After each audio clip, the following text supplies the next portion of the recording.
Oke, teman-teman mahasiswa yang saya hormati, baiklah hari ini kita, kuliah secara online karena ada beberapa hal, eee, se pada kuliah online hari ini kita akan membahas, eee, ju menurut CO, pembahasan kali ini adalah berkaitan dengan pembinaan dan tanggung jawab tanggung jawab pelaku usaha sehubungan dengan kerugian konsumen.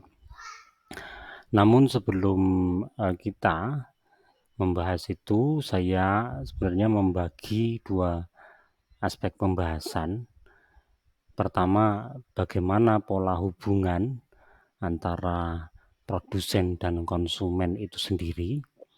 Yang kedua nanti adalah tanggung jawab, jenis-jenis tanggung jawab dari pengusaha sehubungan dengan, produk yang dijualnya. Nah, mengapa ini penting untuk memahami terlebih dahulu hubungannya, karena kalau tidak memahami hubungan antara konsumen dan produsen ini, maka akan sulit untuk memahami, memahami konsep tanggung jawab pelaku usaha ini. Oke, baik. Mari kita, awali dengan pembahasan pertama. Yang pertama, kita sedikit mengulang mengenai pengertian dari konsumen itu sendiri.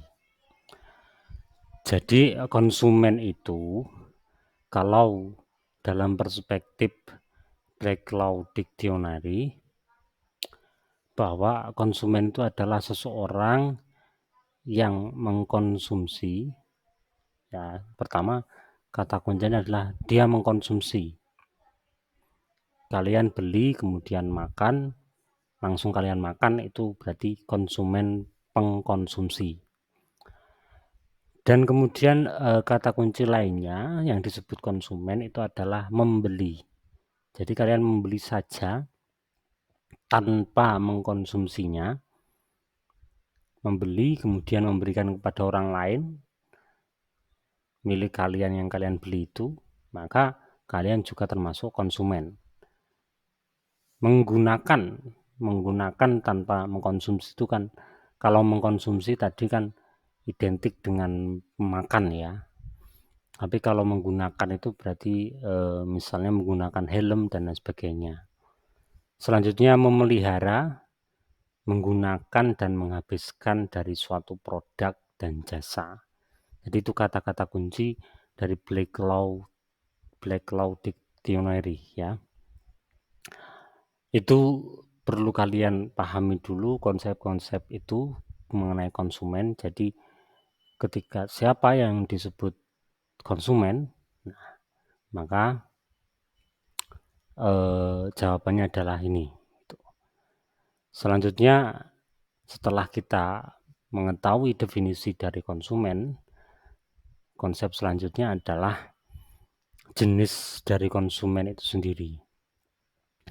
Jadi dalam hukum perlindungan konsumen itu terbagi menjadi 2. Yang pertama adalah konsumen antara. Jadi dalam definisi di awal tadi, konsumen yang membeli saja itu bisa disebut sebagai konsumen antara. Misalnya kalian adalah pembeli dari toko grosir. Nah, maka itu kalian disebut sebagai konsumen antara. Dan konsumen akhir itu identik dengan konsumen yang langsung menggunakan dan kemudian mengkonsumsi suatu barang. Itu. Selanjutnya, konsep konsumen akhir inilah yang kemudian dibahas oleh beberapa regulasi dalam undang-undang. Jadi dalam undang-undang yang dimaksud UPK, Undang-Undang Perlindungan Konsumen milik kita, itu yang dimaksud sebenarnya adalah melindungi konsumen akhir ini. Sehingga definisinya sebagaimana tertulis itu, konsumen adalah setiap orang pembeli barang yang disepakati menyangkut harga dan cara pembayarannya tetapi tidak termasuk mereka yang mendapatkan barang untuk dijual kembali atau lain-lain keperluan komersial. Jadi kalau kita gali atau kita pahami konsep konsumen dalam UU PK, itu yang dimaksud adalah konsumen akhir, termasuk dalam BW baru Belanda. Jadi artinya kita dapat menyimpulkan bahwa yang dimaksud dalam Undang-Undang Perlindungan Konsumen itu adalah konsumen akhir tadi, konsumen yang mengkonsumsi, menggunakan, menghabiskan. Nah itu. Jadi reseller itu bukan termasuk konsumen yang dimaksud oleh Undang-Undang Perlindungan Konsumen. Itu. Pertanyaannya kemudian, ada beberapa istilah di kita itu yang berkaitan dengan konsumen, yaitu apa beda konsumen dengan pelanggan? Yang pertama itu. Yang kedua, apa beda konsumen akhir dan konsumen antara? Nah, silahkan dijawab, saya beri waktu sekitar 31 menit.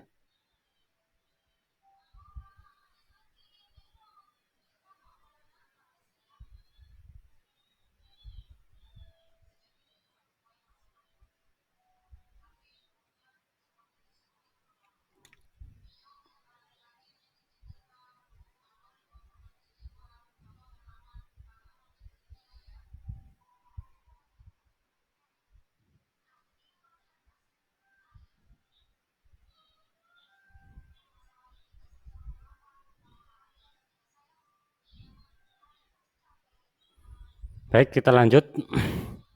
Jawabannya adalah bahwa konsumen atau pelanggan, konsumen adalah semua orang atau masyarakat di dalamnya termasuk pelanggan.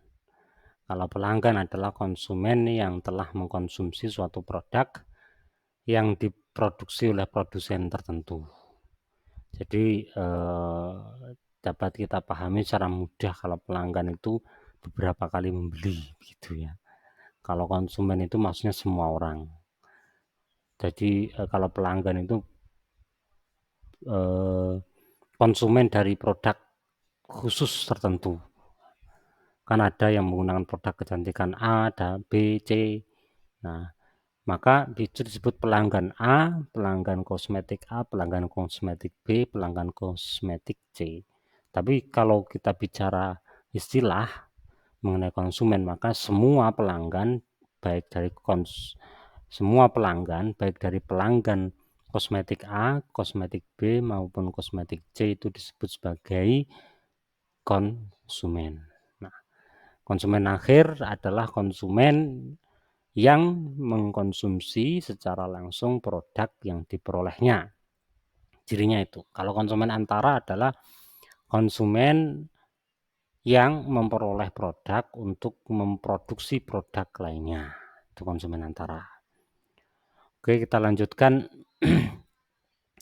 terkait dengan jalur hubungan antara konsumen dengan produsen. Jadi ada dua jalur hubungan antara produsen dan konsumen ini. Yang model satu adalah produsen langsung berhubungan dengan konsumen, artinya kita beli ke pusatnya langsung, begitu ya. Nah, model 2 itu beda lagi, yaitu produsen, kemudian produsen itu menyerahkan ke grosir kemudian ke retail, kemudian ke konsumen. Jadi ada banyak jalur. Nah, apa kemudian pembeda dari banyak jalur ini? Konsekuensinya ini, ketika hubungan itu antara produsen dan konsumen, maka kalau ada sesuatu yang terjadi, itu umumnya disebut atau pelanggaran yang dilakukan oleh produsen tadi, tanggung jawab pelaku usaha sehubungan dengan hubungannya dengan konsumen, langsung ke konsumen, maka itu kaitannya adalah dengan perbuatan melawan hukum. Nah, beda lagi kalau kasusnya adalah antara produsen, grosir, dan retail, maka itu disebut one prestasi, ingkar janji. Kenapa demikian? Sebab hubungan antara produsen, grosir, dan retail itu didasarkan bukan pada hubungan konsumsi akhir tadi ya, mengkonsumsi barang atau tidak, tapi perjanjian jual beli, perjanjian kontrak. Sehingga siapa yang melanggar kontrak atau ternyata produknya dibilang bagus sekali, ternyata tidak bagus, maka tuntutan yang diajukan oleh retail, grosir itu berupa tuntutan melanggar janji atau one prestasi. Nah, kalau produsen dan konsumen, sehingga konsumen itu karena konsumen akhir tadi, karena dia memakan produk, menggunakan produk, sehingga dirugikan, maka ada kesengajaan di sana, maka kemudian disebut sebagai perbuatan melawan hukum. Nah, karakternya begini. Ketika grosir dengan retail, dengan produsen, itu maka bentuknya adalah perjanjian kontrak, sehingga menggugat atas dasar hubungan kontraktual, ada kontraknya. Nah, kemudian kalau antara produsen dengan konsumen tadi itu disebut perbuatan melawan hukum. Jadi perbuatan melawan hukum itu perbuatan yang dianggap tidak sesuai hukum menurut undang-undang atau menurut perbuatan manusia pada umumnya. Itu ya. Gitu. Selanjutnya, mengapa penting memahami tahap-tahap transaksi ini? Yang pertama adalah agar kita itu tahu sebenarnya akar masalahnya itu di mana, apakah memang di produsen langsung tadi ya, atau justru yang melakukan PMH, perbuatan melawan hukum, itu adalah retailnya. Misalnya dari produsen sudah bagus, tapi kemudian di retail dicampur-campur lagi. Misalnya dari contoh paling mudah itu bensin campuran. Nah, itu kan retail yang melakukan percampuran, bukan apa namanya Pertaminanya, misalnya begitu. Nah, oknum dari retail penjual tertentu, umumnya begitu. Kemudian juga kita bisa mengidentifikasi beberapa hal terkait apa yang harus kita apa hak konsumen ketika tahap-tahap tertentu, misalnya tahap pratransaksi, kemudian tahap transaksi, dan tahap setelah transaksi. Nah, hal-hal yang perlu kita identifikasi, misalnya sebagai pakar hukum, ketika mau mengkaji terkait kasus konsumen, maka kita identifikasi ini dulu. Yang pertama adalah tahap pratransaksi. Nah, tahap pratransaksi ini artinya bahwa ada beberapa hal yang perlu kita identifikasi. Pertama, apakah informasi yang diberikan terkait produk itu benar? Kemudian apakah label atau ada label pada produk? Apakah kegiatan marketingnya itu tidak melanggar? Apakah kegiatan peluncuran produknya tidak melanggar? Dan apakah iklan yang dijalankan juga tidak melanggar? Kemudian kalau pada tahap transaksi itu ada beberapa kemungkinan case yang terjadi. Yang pertama adalah bila barang itu telah digunakan konsumen, maka dan tidak memenuhi harapannya sebagaimana yang diiklankan. Kemudian bila barang tidak sesuai dengan mutu produk, baik sesuai standar yang berlaku maupun klaim pengusaha. Kemudian layanan purna jual tidak cocok tentang jaminan mutu produk maupun penyediaan suku cadangnya. Itu tahap transaksi ya. Tahap purna transaksi apa tadi maksudnya, purna transaksi itu juga ini, gitu. Selanjutnya, nanti kita akan, membahas mengenai pertanggungjawabannya, bagaimana kemudian konsumen jika terjadi case-case itu produsen dan konsumen. Tadi kita sudah mengetahui bentuk tuntutannya adalah perbuatan melawan hukum, sehingga pertanggungjawaban terhadap produknya itu adalah sehubung konsumen dengan produsen itu adalah perbuatan melawan hukum. Kuncinya itu. Untuk hari ini kita cukupkan penjelasannya sampai di sini dulu. Nanti kita lanjutkan terkait dengan bentuk-bentuk pertanggungjawaban produsen terhadap produknya. Gitu. Sekian kita akhiri. Wassalamualaikum warahmatullahi wabarakatuh.